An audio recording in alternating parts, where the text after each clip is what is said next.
welcome back students to board prep, and today in this lecture we're going to start with a new chapter of biology series, that is control and coordination.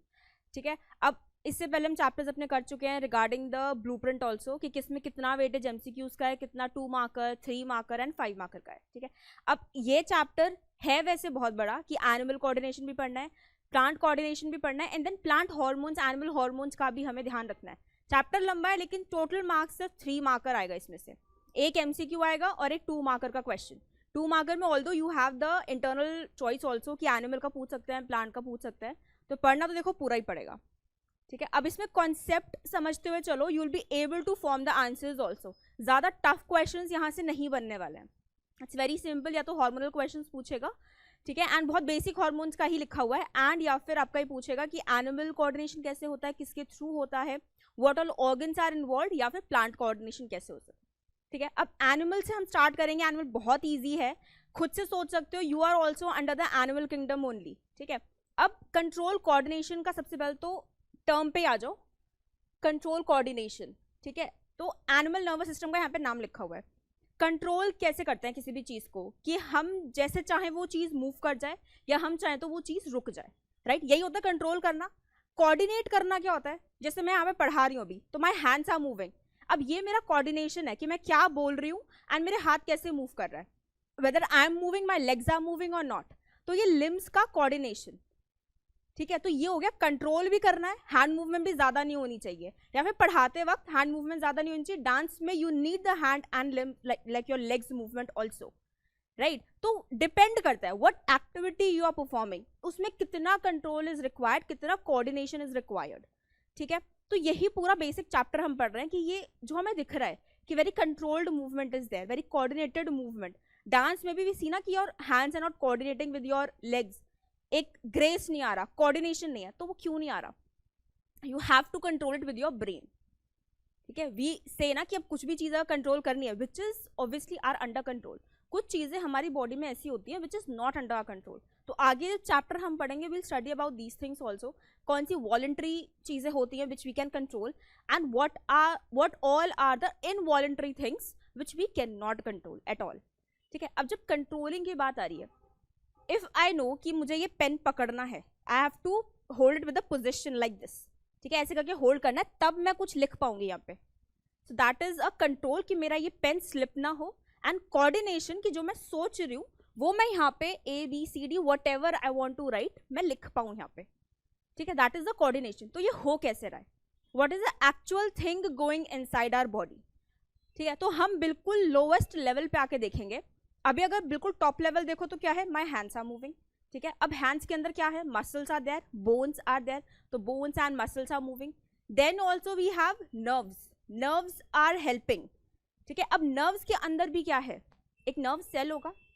Class 8th 9th याद करो कि हमने cell chapter पढ़ा था, वहाँ पे cell क्या होता है, सेल से टिश्यूज बनता है, टिश्यूज से ऑर्गन बनता है. तो जो basic very basic unit of life is cell. ठीक है, अब सेल के through what is happening, every other function is going on. Cell से टिश्यू बन रहा है एंड टिश्यू से आगे organ, and they are helping in their work. ठीक है, डिफरेंट बॉडी में हमारे डिफरेंट सेल्स प्रेजेंट है, डिफरेंट टिश्यूज प्रेजेंट है, डिफरेंट ऑर्गन्स प्रेजेंट है.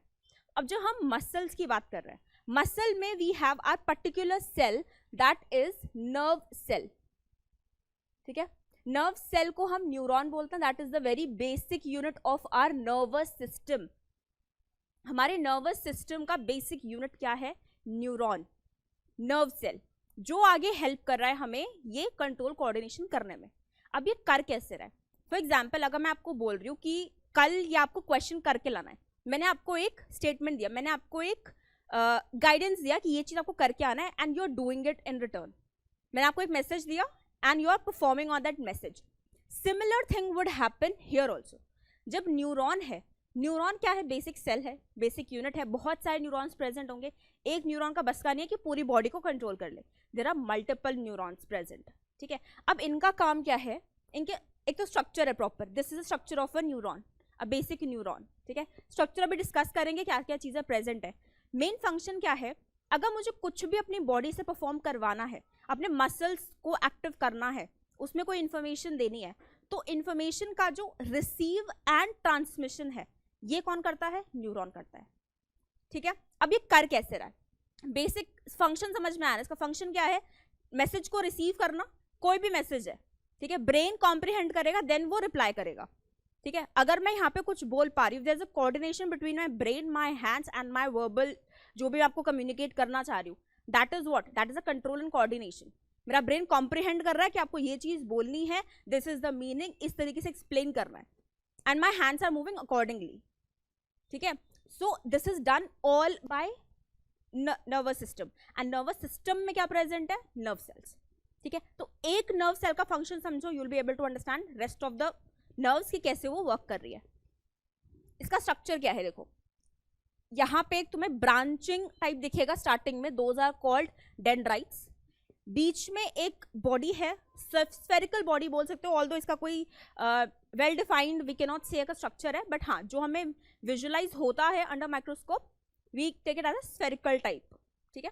उसमें अंदर आपका न्यूक्लियस प्रेजेंट है, ये सेल बॉडी हो गया, अंदर न्यूक्लियस है, एक लंबा सा we can say a stick type is present, stick है, इलोंगेटेड है, वो क्या है, एक्सॉन, ठीक है। एक्सॉन के बाद अगेन दोबारा ब्रांचिंग हो जाती है, सेम स्टेम लाइक स्ट्रक्चर का अगेन ब्रांचिंग है, तो वो ब्रांचिंग क्या है, एक्सॉन टर्मिनल्स, ठीक है। These are important, myelin sheath अभी पढ़ोगे नहीं पढ़ोगे, it's okay, you can just leave this thing also, इतना डिटेल में नहीं जाए क्योंकि ये इतना चैप्टर यहाँ पे डिटेल में है ही नहीं। अभी ये समझना है कि न्यूरॉन कैसे काम करता है और किस उसका कौन सा पार्ट किस फंक्शन में हेल्प करता है, ठीक है। So these are the basic parts, dendrites, cell body, nucleus and the axon terminal, ठीक। डेंड्राइट्स का काम क्या है, वो मैसेज को रिसीव करता है। अब यहाँ पे देखो, this is the transmission going on, यहां से ये ब्रांचिंग है, this are the dendrites,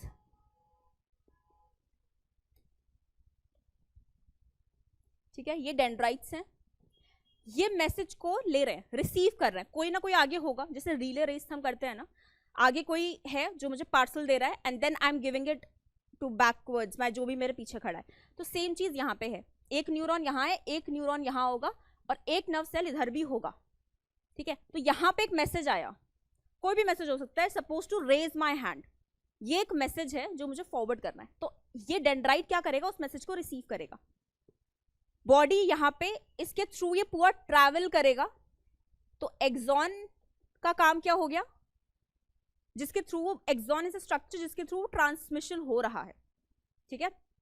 and last में क्या था, एक्सॉन टर्मिनल्स, ठीक है। नर्व एंडिंग भी कहीं ना कहीं पढ़ सकते हो, अगर रेफरेंस बुक लगा रहे हो नर्व एंडिंग के नाम से मिल जाएगा, otherwise axon terminal, these both are same thing, ठीक है।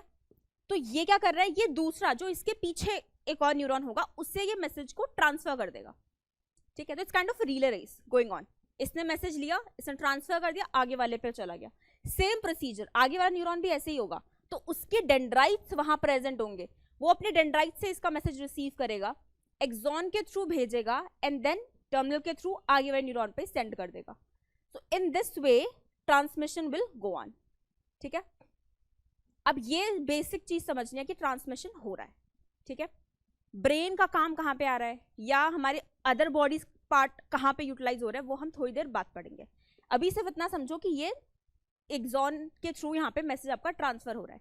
अब दो तरह के यहाँ पे शो कर रखे हैं, ये जो माइलिन का बताया था ना मैंने, माइलिन शीथ, माइलिन शीथ, ठीक है, ये क्या है, एक इंसुलेटर टाइप प्रेजेंट होता है, ये सारे न्यूरॉन्स में नहीं होता, किसी न्यूरॉन में होता है, किसी न्यूरॉन में नहीं होता, जहां पे रिक्वायर्ड है इस तरीके से होता है। तो अगर किसी एक्सॉन पे अगर ऐसे इंसुलेशन प्रेजेंट है, that is the myelinated neuron, myelin sheath is present, वो क्या करता है, it helps in the transmission of message in a faster level, ठीक है। अब यहाँ पे ही देख लो, जीएफ के थ्रू पता चल रहा होगा, ये जो ब्लू कलर का मैसेज जैसे मानो यहाँ से ये जल्दी पास ऑन हो गया, माइलिन शीथ के थ्रू वो जंप कर गया आगे, और यहाँ पे क्या हुआ, ये बहुत स्लोली ट्रैवल कर रहा है क्योंकि इसे पूरा पाथ ट्रैवल करना है, ठीक है, इस तरीके से। तो हालांकि ज़्यादा डिफरेंस नहीं है और ऐसा कोई क्वेश्चन भी 10th में नहीं आने वाला है अभी, तो डू रिमेंबर कि हाँ माइलिन शीथ जैसा कुछ स्ट्रक्चर प्रेजेंट हो जाए जो इंसुलेशन का काम करता है, ठीक है। Insulates the axon to help protect the neuron cell, one function, secondly speed up the transmission of the electrical impulse, ठीक है। इलेक्ट्रिकल इम्पल्स, अब ये जो मैसेज ट्रांसफर हो रहे हैं किसके थ्रू हो रहे हैं, it's a electrical impulse, electrical transmission है, ठीक है। अब दूसरी चीज समझो यहाँ पे,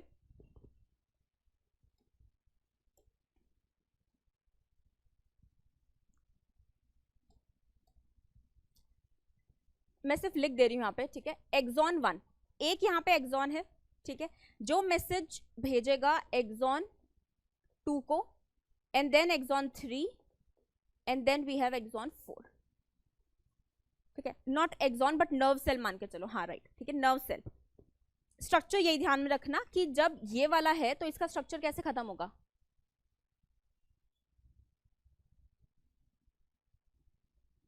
बस इतना सा एग्जांपल मान लो, एक आइकन टाइप, ठीक है, ये है, ये इस तरीके से लेवल में लगे हैं यहाँ पे, ठीक। एक इसका यहाँ पे ये क्या है, नर्व एंडिंग्स है, और जो नर्व सेल 2 है, ठीक है, उसका यहाँ पे क्या होगा, डेंड्राइट्स प्रेजेंट होंगे, यहाँ पे सेल बॉडी होगा, यहाँ पे इसके क्या है, डेंड्राइट्स प्रेजेंट है, ठीक है। अब ये इमीडिएटली ऐसे टच में कांटेक्ट में नहीं होते, दे हैव अ गैप। अगर ये टर्मिनल है एक एक्सॉन 1 का, दूसरा ये डेंड्राइट्स है, तो यहाँ पे गैप होगा, एक गैप प्रेजेंट है, उस गैप को हम क्या बोलते हैं, साइनैप्स। उस गैप को क्या बोलते हैं, साइनैप्स। साइनैप्स का क्या काम है, ये ब्लू वाला देख रहे हो ना कि मैसेज ट्रांसफर हो रहा है, इलेक्ट्रिकल इंपल्स है, वो इलेक्ट्रिकल इंपल्स यहाँ पे आके केमिकली कन्वर्ट होता है, एंड देन वो आगे ट्रांसफर होता है, ठीक है। अब ये इलेक्ट्रिकल केमिकल कैसे कन्वर्जन हो रहा है, क्या चीज यूज हो रही है, ये सब टोटली 11th में जाके पढ़ना होता है, तो अभी इस पे इतना फोकस भी मत करो, क्योंकि प्रोसेस बहुत ज्यादा डिटेल में है, बहुत ज्यादा कॉम्प्लेक्स भी है। So I am just telling you कि गैप अगर होता है दो उसके बीच में, उस गैप को हम क्या बोलते हैं, साइनैप्स, और साइनैप्स में केमिकल ट्रांसमिशन इज प्रेजेंट, ठीक है, केमिकली कन्वर्ट होकर देन वो आगे ट्रांसफर होता है, ठीक। तो ये था हमारा फर्स्ट थिंग जो हमें एनिमल कोऑर्डिनेशन में स्टार्ट करना था, कि नर्वस सिस्टम तो प्रेजेंट है, नर्वस सिस्टम कैसे वर्क कर रहा है, नर्व सेल्स के थ्रू वर्क कर रहा है, बहुत सारे नर्व सेल्स प्रेजेंट है, नर्व्स के थ्रू मैसेज ट्रांसफर होगा, ठीक है। अब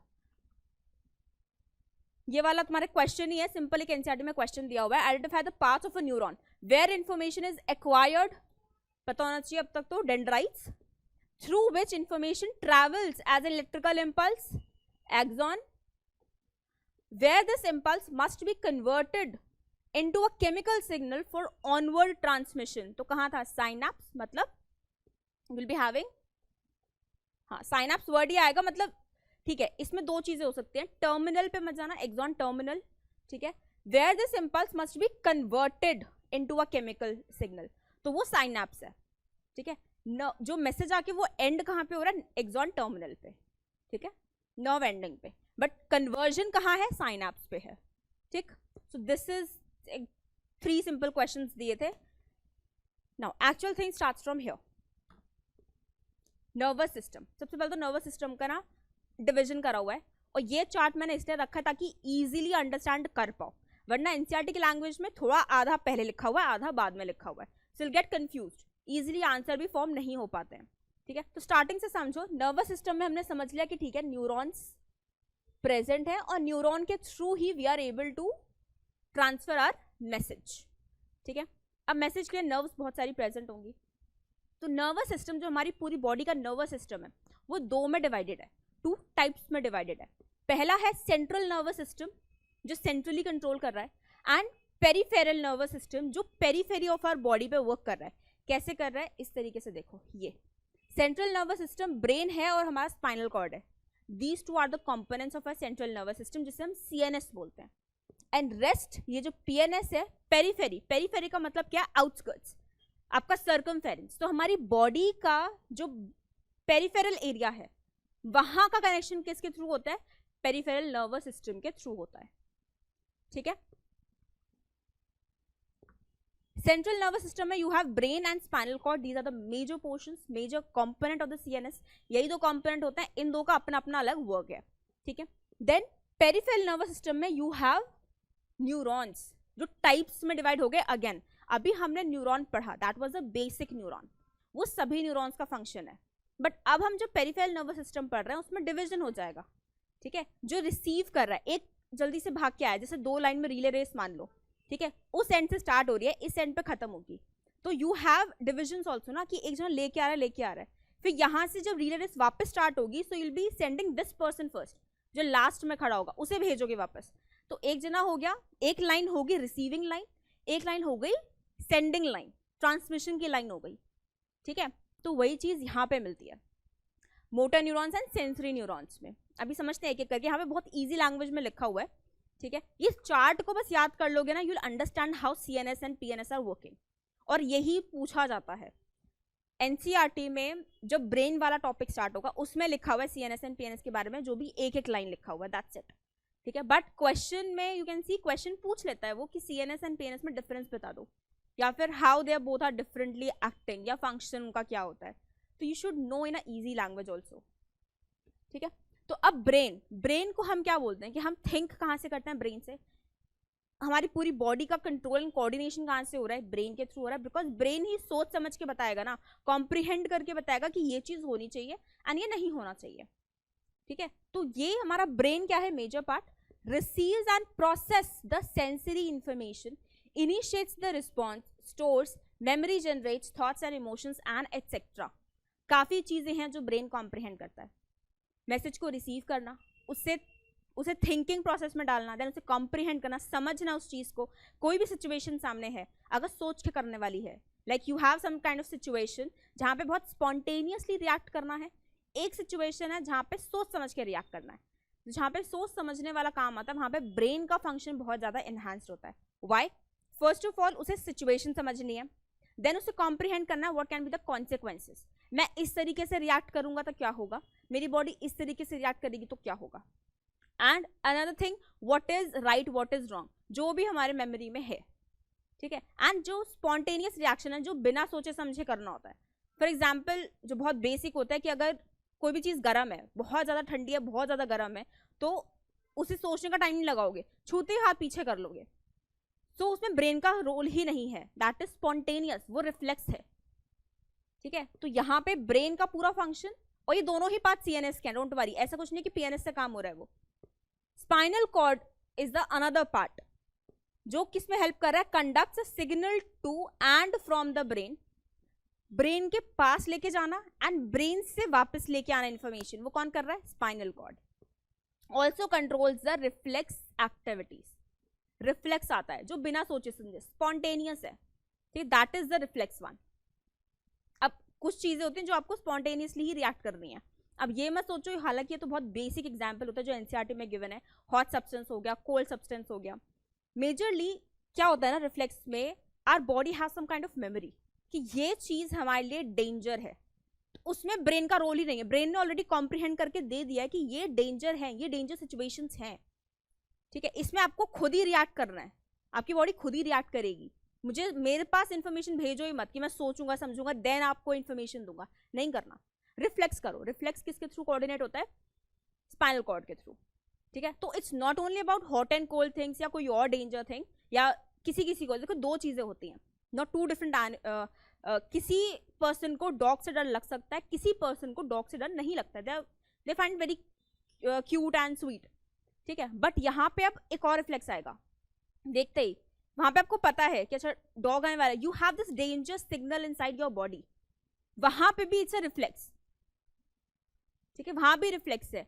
कभी कभी स्पोर्ट्स में भी आप देखते हो कि नहीं, तो मेरा रिफ्लेक्स था, मैंने सोचा नहीं कि ये ऐसे शॉट आने वाला है और मैं ऐसे घुमा के मारूंगा, नहीं, वो रिफ्लेक्स होता है। Our body, our muscles have this kind of memory, तो वो रिफ्लेक्स हो जाता है अपने आप, not only in the danger but some kind of memory also inside our body जो हेल्प करती है रिफ्लेक्स करने में, ठीक है। तो अभी 10th में जो मेंशन है वो मेंशन है डेंजर के इन रिस्पॉन्स, तो इसलिए एग्जाम्पल हॉट सब्सटेंस का दिया हुआ है, ठीक है।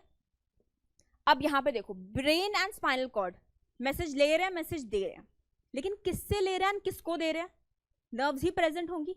तो नर्व्स का जो सिस्टम अब आता है, पीएनएस पे आ जाओ, motor neurons and sensory neurons. Sensory neurons क्या कर रहे हैं, सेंस ऑर्गन से सेंट्रल नर्वस सिस्टम पे मैसेज को लेके जा रहे हैं। मेरा हाथ sense organ, my smell, my eyes, मैं कुछ भी देख रही हूँ वो भी सेंस है, मैं कुछ टेस्ट कर रही हूँ दैट इज ऑल्सो सेंस, मैं कुछ सुन रही हूँ दैट इज ऑल्सो सेंस, ठीक है। तो मेरे सेंसरी न्यूरॉन्स जो यहाँ पे हैं सेंसरी ऑर्गन्स में, वो ब्रेन के पास मैसेज लेके जा रहे हैं, एंड देन अब ब्रेन से भी तो मैसेज कुछ कॉम्प्रिहेंड हुआ है ना, तो वो सेंसरी न्यूरॉन नहीं करेंगे, ठीक है। अगर आप ये सोचो, मेट्रो में जाते हो, मेट्रो में ट्रैवल करने का होता है ना कि this is the exit and this is the entry, ठीक है। जब पहले क्या, कभी कभी इमरजेंसी सिचुएशन में what they do is entry and exit are same, तो क्या होता है, भीड़ लग जाती है ना वहां पे, उतर भी सेम डायरेक्शन में रहे, चढ़ते भी वही डायरेक्शन से ही है, ठीक है, तो क्या होता है वहां पे भीड़ लग जाती है, देयर इज अ chaos।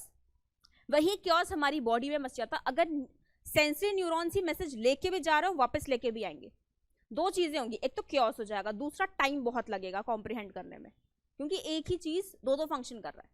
तो जो ट्रांसमिशन वाला काम है ना वो किसे दिया है, मोटर न्यूरॉन्स को। सीएनएस से, सीएनएस ने जो भी सोचा, जो भी रिएक्ट करवाना है, वो मैसेज किसे दे देगा अब, मोटर न्यूरॉन्स को, और वो फिर आगे मसल्स एंड ग्लैंड्स जहां पे भी वो एक्शन करवाना है वहां पे वो मैसेज को लेके जाते हैं, ठीक है। तो पेरिफेरल नर्वस सिस्टम में क्या चीज प्रेजेंट है, एक तो पेरीफेरी पे प्रेजेंट ही इसीलिए, तभी मैंने सब चीज ये दिखाई थी यहाँ पे example, sensory neurons, motor neurons, तो अभी ऐसे डिफरेंशिएट नहीं कर पाओगे। अगर ये हाथ है, यहाँ से एक, दोनों ही नर्व्स प्रेजेंट होंगी, डू रिमेंबर दिस थिंग, ऐसा नहीं कि हाथ में सिर्फ सेंसरी नर्व्स होंगी, मैसेज चाहिए भी तो सही मुझे वापस, एक्शन भी तो यहीं से करना है ना मुझे, दोनों न्यूरॉन्स, दोनों नर्व्स मेरे पास यहाँ प्रेजेंट है, सेंसरी नर्व्स भी और मोटर नर्व्स भी। सेंसरी नर्व्स मेरे टच के थ्रू या किसी के भी थ्रू मैसेज को लेके जाएंगी, ब्रेन ने कॉम्प्रिहेंड करा, वो मोटर न्यूरॉन्स के थ्रू भेजेगा वापस। तो अगर यहां से एक मैसेज ऊपर जा रहा है, ब्रेन में कुछ कॉम्प्रिहेंड हुआ, अब वो सेम ही बस दूसरी तरफ से वापस आ जाएगा ताकि मैं एक्शन कर पाऊं, ठीक है।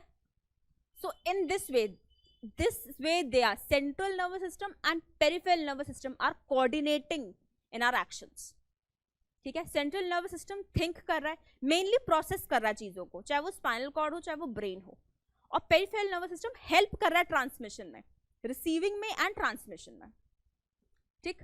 So this was the separation, like this was the differentiation, जो आप आराम से अपने 2-3 पॉइंट्स में लिख सकते हो, ठीक है। अब इसमें एक चीज और है, मोटर नर्व्स को ही दो में डिवाइड करा हुआ है, somatic nerves and autonomic nerves. इसमें क्या है, कंट्रोल्स वॉलंटरी मूवमेंट जो सोमैटिक नर्व्स हैं, एंड जो ऑटोनॉमिक नर्वस सिस्टम है वो इनवॉलंटरी रिस्पॉन्सेस को कंट्रोल करता है। Involuntary which is not under our control, जो खुद से हो रही है एंड नेसेसरी है, एंड वॉलंटरी जो मैं सोच समझ के कर रही हूँ, I am moving ahead, this is voluntary, I am moving backward, this is voluntary, ठीक है। But my heart is pumping regularly, my pupils are working, my eyelashes are working, तो ये क्या चीज है, ये इनवॉलंटरी चीज है which has to be done. अभी लंच करा है, उसके बाद डाइजेशन इज इनवॉलंटरी, वो होना ही होना है, you are not controlling, you are controlling only this limb movement और योर आई मूवमेंट जो विग्रेसली बाद में आप करते हो, lip movement you are coordinating, ठीक है, बट सलाइवरी मूवमेंट जो अंदर ग्लैंड्स का वर्क है यू आर नॉट कंट्रोलिंग, ठीक है, दैट्स द थिंग। तो कुछ चीजें इनवॉलंटरी, तो सम, और इससे भी कंफ्यूज नहीं हो रहा कि बिल्कुल ही डिफरेंशिएट कर दो कि नहीं ये तो बिल्कुल ही इनवॉलंटरी है और ये प्योरली इनवॉलंटरी है, नहीं, सम थिंग्स आर देयर जो एक बहुत थिन लाइन होती है कि वहां पे वॉलंटरी इनवॉलंटरी दोनों फंक्शंस हो रहे होते हैं, ठीक है। सो बस मतलब समझ के रखो अभी कि वॉलंटरी मतलब क्या है, which we can control, and involuntary which we can not control, ठीक है। So this was the under motor neurons. अब इसके आगे सिंपैथेटिक पैरासिम्पैथेटिक पे मत जाओ, अभी नेसेसिटी नहीं है इसकी, वैसे भी 3 मार्कर का चैप्टर है, 1-2 मार्कर क्वेश्चन आने वाला है, एक तुम्हारा इजी सा एमसीक्यू आएगा, you don't have to spend lot of time in it, ठीक है। तो अभी बस ऐसे समझोगे it would be better. Still मैंने ये डाल दिया है यहाँ पे पीएनएस एंड सीएनएस पढ़ने के लिए, अपने अगर ऐसा 2 मार्कर में अगर सपोज क्वेश्चन आ जाए सीएनएस पीएनएस में डिफरेंशिएट कर दो, तो यू हैव दीज पॉइंटर्स। अपना पहले तो वो बता दो कि कौन से कॉम्पोनेंट्स हैं, ब्रेन स्पाइनल कॉर्ड सीएनएस में प्रेजेंट है, पेरिफेरल में sensory nerves and motor nerves present है, देन देयर फंक्शन बता दो, एंड देन देयर एग्जांपल्स बता दो, कोई सिचुएशन लेके बता दो, इजीली 3 पॉइंट्स बन गए and you will gain 2 marks, ठीक है। So you have to work like this. तो ये वाला आप रीड अप कर लेना, और जो पॉइंट थोड़ा टफ लगे, समझ में ना आए, जस्ट लीव दैट पॉइंट, इतना नेसेसरी नहीं है, मैंने ऑलरेडी पूरा उस चार्ट के थ्रू समझा दिया है पूरा, और 2 मार्कर में उतना इनफ है, ठीक है। बस समझना है, समझ लोगे तो लिख पाओगे, ठीक है। No, this is the reflex action. अब यहाँ पे इजीली कॉम्प्रिहेंड कर पाओगे sensory nerve and the motor neurons, ठीक है। तो रिफ्लेक्स मैंने बताया था, रिफ्लेक्स में first of all the brain use नहीं होगा, ठीक है, ब्रेन का वहां पे कोई रोल नहीं है। इजी लैंग्वेज में कह सकते हो कि हाँ रिफ्लेक्स एक्शन में ब्रेन का रोल नहीं है, बट अगर बहुत डिटेल में जाना है तो ये समझो कि वी ऑलरेडी नो कि ये वाला ब्रेन ऑलरेडी नो कि ये एक मेरे लिए डेंजर चीज है, ठीक है। अब अगर खुद को एक छोटे से इन्फेंट से अगर कंपेयर करना, छोटा बच्चा, उसे नहीं पता होता क्या डेंजर है, क्या बहुत ठीक चीज है, तो ऐसा नहीं कि वो रिफ्लेक्स नहीं कर सकता। देयर आर थिंग्स बच्चों को जो ब्रेन में फीड होती जाती है उससे वो रिफ्लेक्स करने लगते हैं। बट द थिंग इज कि कभी कभी देखा ना बच्चे छूने लगते हैं कि नहीं, ये तो उन्हें नहीं पता होता कि बहुत ठंडा है या बहुत ज्यादा गर्म है, they just go and touch, because अभी ब्रेन के पास वो इन्फॉर्मेशन ही नहीं है कि उस पर रिफ्लेक्स भी एक्ट कर पाए वो। ठीक है, अब उन्होंने एक बार कर लिया, दे गॉट हर्ट, तो उसके बाद क्या होगा, brain will have this information, okay this is danger, इस तरीके की कोई भी चीज होगी, दिस इज डेंजर। तो वो चीज अब हमें कॉम्प्रिहेंड करने की नीड नहीं है, अब वो रिफ्लेक्स के थ्रू होगा, बार बार सोचना ही नहीं है उसमें। We know this is the hot substance, आग लग रही है तो जलना ही जलना है, सिंपल बेसिक फैक्ट है वो। ठीक है, that gets feed up in our brain, तो वो रिफ्लेक्स के थ्रू होता है, ब्रेन की नीड ही नहीं है वहां पे। ठीक है, तो अगर क्वेश्चन ये आता है, और जो बहुत लोगों ने अभी क्वेश्चन टेस्ट सीरीज में भी अटेम्प्ट करा है, जहां पे मैंने एक सब पार्ट में क्वेश्चन दिया था, whether brain has this role in the reflex action or not, यहाँ पे सिंपल लिखो, brain has no direct role in the reflex action। ठीक है, सिंपल एक लाइन आएगी वहां पे, और बाद में जो भी उसका सब पार्ट में और कुछ क्वेश्चन पूछा तो वो एक्सप्लेन कर दो। बट ब्रेन का अगर रोल डायरेक्टली पूछा है, डायरेक्टली रोल नहीं होता। ठीक है, इनडायरेक्टली कैसे होता है, पहले कुछ मेमोरी में रहा होगा which has been stored in our brain, तो वो अब ब्रेन को सोचना ही नहीं है, वो ऑलरेडी रिफ्लेक्स के थ्रू हो रहा है। ठीक, अब देखो रिफ्लेक्स में क्या है, ये हम पढ़ चुके हैं सीएनएस एंड पीएनएस। तो सीएनएस का एक पार्ट यहाँ प्रेजेंट है which is spinal cord, PNS की यहाँ पे motor nerves and sensory nerves are present. तो सेंसरी नर्व्स दोनों ही अपनी अपनी जगह प्रेजेंट है यहाँ पे। तो सेंसरी नर्व्स क्या कर रही है, इसे सेंस कर रही है इन्फॉर्मेशन को, कि जल्दी से लेके जाएंगे कहाँ, स्पाइनल कॉर्ड के पास। ब्रेन के पास ले जाने का टाइम नहीं है, स्पाइनल कॉर्ड के पास ले जाना है, और तुरंत वहां से क्या होगा, इन्फॉर्मेशन जाएगी मोटर नर्व्स के थ्रू, एंड यहाँ पे एक्शन डायरेक्ट, इट्स स्पॉन्टेनियस। ठीक है, ब्रेन को इन्फॉर्मेशन देनी ही नहीं है, जब पता है ऑलरेडी इन्फॉर्मेशन स्टोर्ड है हमारे पास। ठीक है, तो that will be a reflex. वो ये वाला रिले ब्रेन तक नहीं जाएगा, क्योंकि उसमें टाइम वेस्टेज है, एंड इतने में वो टाइम निकल जाएगा, your hand will be burned. ठीक है, so this is a reflex जिसमें स्पॉन्टेनियस एक्शन होता है without the involvement of the thinking of brain. Brain का रोल नहीं होता यहाँ पे डायरेक्टली। ठीक है, तो सेंसरी नर्व्स लेके जाएंगे इन्फॉर्मेशन को, स्पाइनल कॉर्ड तक गया, and then afferent and efferent दोनों में मतलब समझ लो कि एक जना लेके आया, दूसरा रिलीज आउट कर रहा है, इनकमिंग एंड आउटगोइंग। ठीक है, तो एफरेंट लेके जा रहा है, that is the motor neuron, तो ब्लू में वही दिखा रखा है यहाँ पे, वो आया, and there is the action now. ठीक है, so this was your reflex action. ठीक है, इजी है, सिंपल है, यहां से समझ में आ ही जाएगा, क्योंकि मैंने इतना यहाँ पे एक्सप्लेन कर दिया। This chart was a necessity, इस चार्ट को ढंग से पढ़ लेना, यू अंडरस्टैंड द थिंग्स। ठीक है, नाउ नेक्स्ट पार्ट, अब यहाँ पे यहाँ से स्टार्ट होता है सीएनएस वाला पार्ट, जो एनसीईआरटी के रिस्पॉन्स में अगर देखोगे तो ह्यूमन ब्रेन। अब ह्यूमन ब्रेन में पढ़ चुके हम सीएनएस का पार्ट है, fine. Spinal cord made up of the nerves which supply information to think about, उसके पास भी नर्व्स है। ठीक है, एंड कहां तक जाती है, ब्रेन तक जाती है। Thinking involves more complex mechanism and neural connections. Obviously you have to think everything, pros and cons, what would be the result of it, if not done that, तो क्या क्या चीजें होंगी, everything is being analyzed by the brain। और यही चीजें होती हैं, आप सबने कोई एक अच्छा सा फैक्ट भी पढ़ा होगा, कहीं मतलब ऐसे रीड कर लिया, तो जनरल रैंडम फैक्ट है कि ब्रेन कुछ कुछ चीजें होता है, कुछ कुछ मेमोरीज होता है, वो रिमूव करता रहता है। ठीक है, to make space for the new information, but still हमें चीजें, काफी चीजें याद रहती हैं, because we are recalling them again and again. तो ब्रेन को ये नहीं पता कि ये तो वेस्ट ऑफ मेमोरी है। ठीक है, हम कुछ कुछ बुरी चीजें भी ध्यान रखते हैं, लेकिन ब्रेन को ये पता नहीं कि बुरी चीजें बेमतलब में ध्यान रखी जा रही है। जितना रिकॉल करोगे चीजों को, ब्रेन में उतनी जगह बनती रहेगी, और वो एक सिचुएशन, जो भी मेमोरी है वो स्टोर्ड रहेगी। सोचना भूल जाओगे, उस चीज को याद ही नहीं करना, सोचो ही मत, उसके बारे में पढ़ो मत, देखो मत, सुनो मत, तो क्या होगा, ब्रेन में जो वो इन्फॉर्मेशन है, वो जो एक मेमोरी है, वो बैक साइड पे जाती रहेगी, and brain will now comprehend कि ये तो वेस्ट है, इसे निकाल दो, तो वो जगह वहां से खाली होने लगती है। समटाइम्स यू थिंक कि अच्छा बाकी सबको तो याद है, मुझे क्यों नहीं याद आ रहा, चाहे भले ही वो सेम सिचुएशन पे, सेम जगह पे, सेम टाइम पे चीजें हुई हो, but you didn't reacted much to that thing, तो वो चीजें आप बार बार रिकॉल भी नहीं कर रहे। ठीक है, तो इसलिए क्या होगा, ब्रेन रखता ही नहीं अपने पास। तो ब्रेन इस तरीके से कॉम्प्लेक्स भी बहुत है, तो it's totally dependent on you also कि क्या चीजें ध्यान में रखनी है, क्या नहीं रखनी है। ठीक है, अब चलो वापस बायो पे आ जाते हैं। ब्रेन में बहुत सारे पार्ट्स हैं, कैसे वर्क करना है ये इंपॉर्टेंट है यहाँ पे, ठीक है। अब इसमें एक चीज और, अगेन ज्यादा डिटेलिंग में मत जाना, यहाँ पे लिखा हुआ है fine, pons, medulla, brain stem हो गया, ये सब चीजें लिखी है, बट इनका फंक्शन नहीं मेंशन अभी एनसीईआरटी में, तो don't go into detail of that also. अभी बस ये समझो कि ब्रेन के बारे में एनसीईआरटी क्या कहना चाह रही है। ब्रेन एंड स्पाइनल कॉर्ड दोनों सीएनएस के पार्ट है, एंड दोनों किससे कनेक्टेड है, नर्व से कनेक्टेड है, ठीक है।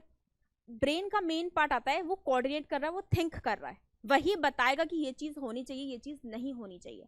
तो अब ब्रेन में भी बहुत सारे पार्ट्स हैं, ऐसा नहीं कि पूरा पूरा ब्रेन एक्टिव है इस सब चीजों में, ब्रेन के पास बहुत सारे काम है, इतनी लंबी चौड़ी बॉडी है, उसमें बहुत सारे ऑर्गन्स हैं, बहुत सारे फंक्शन करना है, कि पूरा ब्रेन अगर से सोचने में लग जाएगा, बाकी ये काम कैसे होंगे। बताया कि इनवॉलंटरी एक्शंस भी होते हैं, वॉलंटरी एक्शंस भी होते हैं। तो अगर आप वॉलंटरी मतलब क्या था, सोच समझ के काम कर रहे हो, अगर पूरा ब्रेन अपनी एनर्जी से सोच समझ के काम करने में लगाएगा, तो जो मेरा हार्ट पंप हो रहा है, जो मेरा डाइजेशन प्रोसेस हो रहा है, जो हार्मोन्स रिलीज हो रहे हैं बॉडी में, ठीक है, वो सब कैसे होंगे, उन्हें कौन कंट्रोल कर रहा है। इनवॉलंटरी है वो, हम कंट्रोल नहीं कर, लेकिन कर कौन रहा है कंट्रोल, ब्रेन ही तो कर रहा है, तो उसके लिए भी अलग पार्ट होगा ना।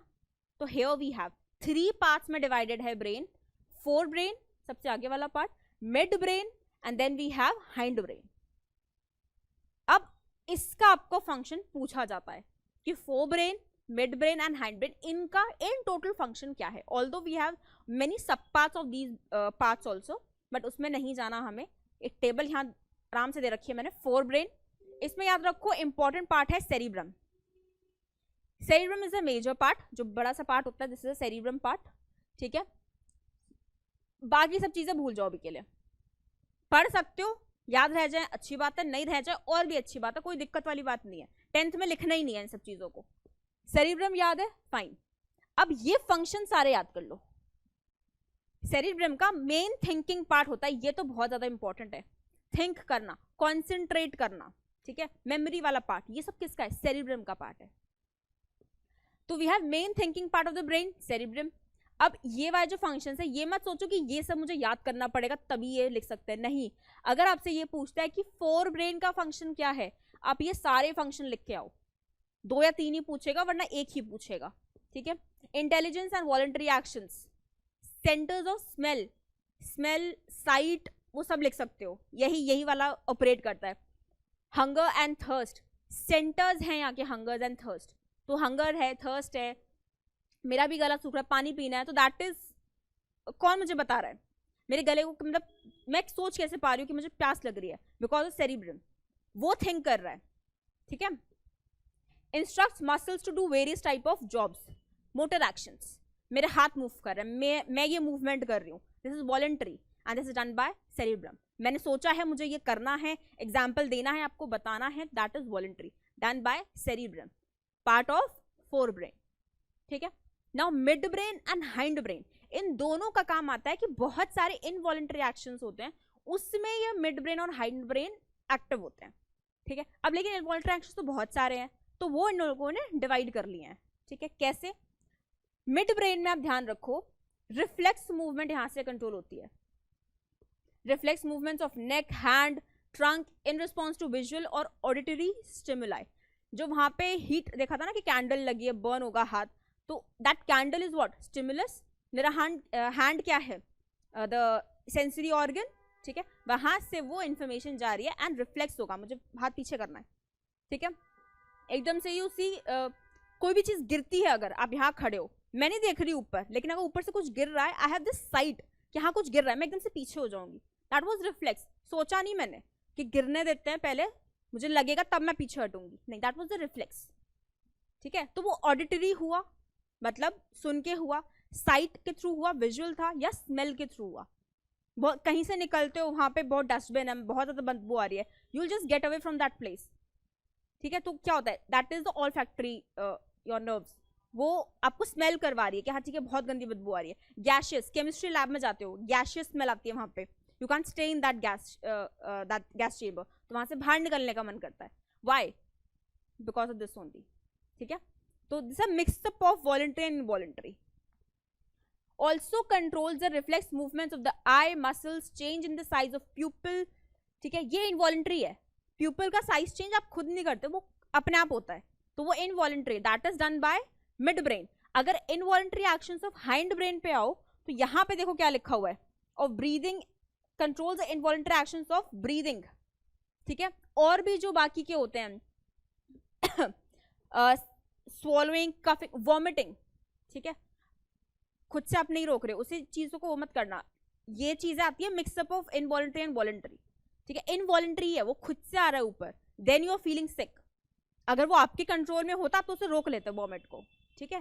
सो that kind of movements are being controlled by the hind brain, ठीक है। तो दोनों ही क्या कंट्रोल करती है, इनवॉलेंट्री एक्शंस, बट थोड़ा सा डिवीजन है वो आप इसमें से रीड आउट करके याद कर लो, ठीक है। हाँ, हाइंड ब्रेन का यहाँ पे लिखा हुआ है पोन्स, सेरिब्रम एंड मेडुला, जिसमें से सेरिबेलम का इंपॉर्टेंटली एनसीईआरटी में स्पेसिफिकली मार्क करा हुआ है कि जो पोस्चर है हमारा, बैलेंस मेंटेन करने में हमें कौन हेल्प करता है, दैट इज सेरिबेलम। सेरिबेलम हमें हेल्प कर रहा है बैलेंस मेंटेन करने में, पोस्चर मेंटेन करने में। सो maintaining posture and balance of the body, ये वाला इंपॉर्टेंट है। ये इंडिविजुअली भी पूछ सकते हैं, चाहे वो एमसीक्यू में पूछे, चाहे वो 2 मार्कर के सब पार्ट में पूछ ले, ठीक है, कैसे भी पूछ सकता है। बट ये हाँ, क्योंकि अलग से ही मेंशन है तो ये पूछा जा सकता है, ठीक है। हाँ, बाकी हाँ, एक इन्फॉर्मेशन और है कि relay information between the cerebellum and the cerebrum. Cerebrum thinking part है, सेरिबेलम आपका पोस्चर मेंटेन कर रहा है, तो उसके बीच में जो आपका रिले ऑफ इन्फॉर्मेशन है वो पॉन्स के थ्रू होता है। तो दैट्स फाइन अगर नहीं भी याद रहता, बट हाँ ठीक है, ये ध्यान रखो कि इन्फॉर्मेशन किसके थ्रू, मतलब जो ये हाइंड ब्रेन का पार्ट है वही आपकी 2 पार्ट्स के बीच में जो रिले है इन्फॉर्मेशन का वो करवा पा रहा है, ठीक है। Hind brain, fore brain, mid brain and hind brain. Four brain major part है, थिंकिंग, कॉन्सेंट्रेशन, मेमोरी, ये सब इसमें होता है। मिड ब्रेन आपका किसके आता है, इनवॉलेंट्री एक्शन, 2-3 इनवॉलेंट्री एक्शन याद कर लो उसकी। एंड हाइंड ब्रेन में इंपॉर्टेंट एक पार्ट प्रेजेंट है, सेरिबेलम। तो यहाँ पे 2 चीजें हैं। अगर सेरिबेलम का पूछता है फंक्शन तो you have to write the maintaining of the posture, balance maintain करना है। अगर पूछता है कि हाइंड ब्रेन के क्या क्या फंक्शंस हैं, तो ये वाला लिख सकते हो कि बैलेंस कर रहा है, बैलेंस पोस्चर मेंटेन करने में हेल्प कर रहा है, एंड अदर इनवॉलेंट्री एक्शंस में भी हेल्प कर रहा है, ठीक है, रिफ्लेक्सेस में हेल्प कर रहा है। तो वो सब चीजें आप यहाँ पे लिख सकते हो स्पेसिफिकली। यहाँ पे बस ये चार्ट थोड़ा एडवांस है, उसकी कोई वरी नहीं है, बट हाँ ठीक है, hind brain, fore brain, mid brain का क्या क्या फंक्शंस है वो आप सारे यहाँ से लिख सकते हो, ठीक है। ये याद ही करने पड़ेंगे, बार बार याद करोगे तो याद हो जाएंगे। और इतना भी इसमें टफ नहीं है, क्योंकि ये दिमाग में रखो कि यार सिर्फ 3 मार्कर तो आने वाला है, 2 मार्कर में थोड़ा दिमाग इस तरीके से चलाओ कि 2 मार्कर का क्वेश्चन है, और अब तो पैटर्न थोड़ा एडवांस हो चुका है, वो सब पार्ट देता ही देता है, ठीक है, 2 क्वेश्चंस करने के लिए। तो 1-1 मार्कर के 2 क्वेश्चन हो गए, तो कितना पूछ लेगा, उसके अकॉर्डिंग अपने आप चीजें याद करो। एनसीईआरटी बहुत सिंपल, लिटरली बहुत सिंपल है। बस हाँ, थोड़ी सी ऑर्गेनाइज्ड, मेरे अकॉर्डिंग थोड़ी सी ऑर्गेनाइज्ड कम होती है स्टूडेंट्स को समझाने के लिए, तो हेंस मैंने यहाँ पे चार्ट्स वगैरह लगा दिए। चार्ट्स के थ्रू समझ लो सीएनएस पीएनएस क्या है, किस तरीके से वर्क कर रहे हैं, ठीक है। तो ये हो गया आपका ब्रेन का फंक्शन एंड द सिस्टम कि कैसे वर्क कर रहा है। अब लास्ट इसमें एक चीज है ये वाली कि सीएनएस में 2 चीजें प्रेजेंट है, एक हमारा ब्रेन, एक हमारी स्पाइनल कॉर्ड, ठीक है। अब ये दोनों ही चीजें ना सेंट्रल नर्वस सिस्टम है, तो ये बहुत इंपॉर्टेंट है, ठीक है। अब सेंट्रल नर्वस सिस्टम, ब्रेन हमारा काम कर रहा है, थिंक कर रहा है, कॉम्प्रिहेंड कर रहा है चीजों को, कॉन्सेंट्रेट कर रहा है, ठीक है। तो कॉन्सेंट्रेशन अगर मैं नहीं कर पा रही हूँ, सपोज मैं यहाँ पे पढ़ा रही हूँ, यहाँ पे आसपास से बहुत शोर होने लगे, बहुत, मैं कॉन्सेंट्रेट नहीं कर पाऊंगी, व्हाट इज दिस थिंग, मेरा cerebrum not being able to work properly, ठीक है। अब ब्रेन एंड स्पाइनल कॉर्ड, अगर मेरे रिफ्लेक्स एक्शन होने अभी, या फिर मेरे कोई भी हैंड मूवमेंट वगैरह हो रहे हैं, स्पाइनल कॉर्ड भी तो इन्वॉल्व है। अब ये दोनों इतने ज्यादा इंपॉर्टेंट पार्ट्स है, इतने ज्यादा इंपॉर्टेंट ऑर्गन्स है बॉडी के, क्या हम इन्हें प्रोटेक्टेड नहीं रखना चाहेंगे, रखना पड़ेगा प्रोटेक्टेड, ठीक है। डेलिकेसी, अब सिंपल देखो, मेरे जैसे हैंड है, ऊपर से क्या आ रहा है, यहाँ पे कोई बोन है अलग से, बोन अंदर है, ये स्किन है, मसल्स है, अगर यहाँ पे कुछ भी गिरता है तो सीधे मेरी स्किन जो क्या है वो जल जाएगी, जो भी खराब हो जाएगी, कट्स लग जाएंगे, कुछ भी हो जाएगा। अब ब्रेन को हम ऐसे नहीं छोड़ सकते, सो ब्रेन के ऊपर की कवरिंग क्या होती है, skull, which is the hard bony structure. Brain को हमें बचाना है, वैसे ही ब्रेन के ऊपर बहुत सारी मेनिंजेस की लेयर होती है, तब जाके उसका स्कल वो होता है, एंड उसके अंदर भी we have the cerebrospinal fluid, एक फ्लूइड प्रेजेंट होता है, ठीक है। एक क्रेन पर तो बॉक्स होता है, cranial box, that is the bony box, उसे हम कहते हैं cranium, and inside this box the brain is contained in a fluid filled balloon. Fluid में रखते हो, कभी भी कोई डेलिकेट पार्सल आ रहा होता है, उसकी पैकिंग देखो, कभी किस में होती है, बबल रैप में करते हैं, ठीक है। तो बबल रैप को भी डबल कर देते हैं, एक तो सॉफ्टी स्पॉन्जी टाइप बन गया उसके लिए, ठीक है। एंड कुछ भी अगर वो गिरता भी है तो बबल रैप पे सबसे पहले इफेक्ट होगा, ना कि अंदर जो बहुत डेलिकेट आपका क्रॉकरी या कुछ भी प्रेजेंट है, ठीक है। तो वही सेम चीज हमारे इसका है। अगर एक्सीडेंट होता है बाय मिस्टेक, कुछ भी हो जाए, मेरा सर अभी दीवार पे लग जाए, तो फर्स्टली कौन झेलेगा, मेरा स्कल झेलेगा, not my brain. Major accidents, बहुत ज्यादा मेजर एक्सीडेंट्स होते हैं तब जाके ब्रेन पे इफेक्ट आता है, कि ब्रेन में अंदर एक चोट लगी है, उसमें क्लॉटिंग होनी स्टार्ट हो गई। तो अब सोचो कितना मेजर एक्सीडेंट होगा, क्योंकि स्कल बोन तो बहुत हार्ड होती है। नॉर्मल में थोड़े बहुत एक्सीडेंट्स तो बस थोड़ा हल्का सा बम्प आएगा यहाँ पे, वो भी हमारे स्किन का, ठीक है। So that's the thing, fluid filled balloon which provides a further shock absorption, ठीक है। जैसे अभी अगर सर दीवार में लग जाए तो शॉक अब्जॉर्प्शन, सीधे अफेक्ट ब्रेन पे नहीं होता।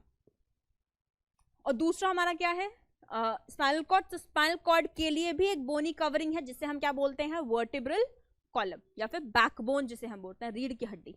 तो backbone which protects the spinal cord. तो ये दोनों प्रोटेक्शन है, ठीक है। So this was the control and coordination in the animals, ठीक है। अब control and coordination in the plants हम next वीडियो में करेंगे, ठीक है। तब तक क्योंकि ये बहुत लंबी हो जाएगी, फिर आप स्किप करोगे, नींद आती है, इस बेटर कि पहले एनिमल पढ़ लो, देन नेक्स्ट वीडियो में प्लांट्स का आएगा, तब प्लांट्स पढ़ना, ठीक है। तो thank you everyone, go and revise, and next video के लिए वेट करो, उसमें हम प्लांट्स का कोऑर्डिनेशन पढ़ते हैं। This is also very easy, ठीक है। Thank you and have a nice day everyone.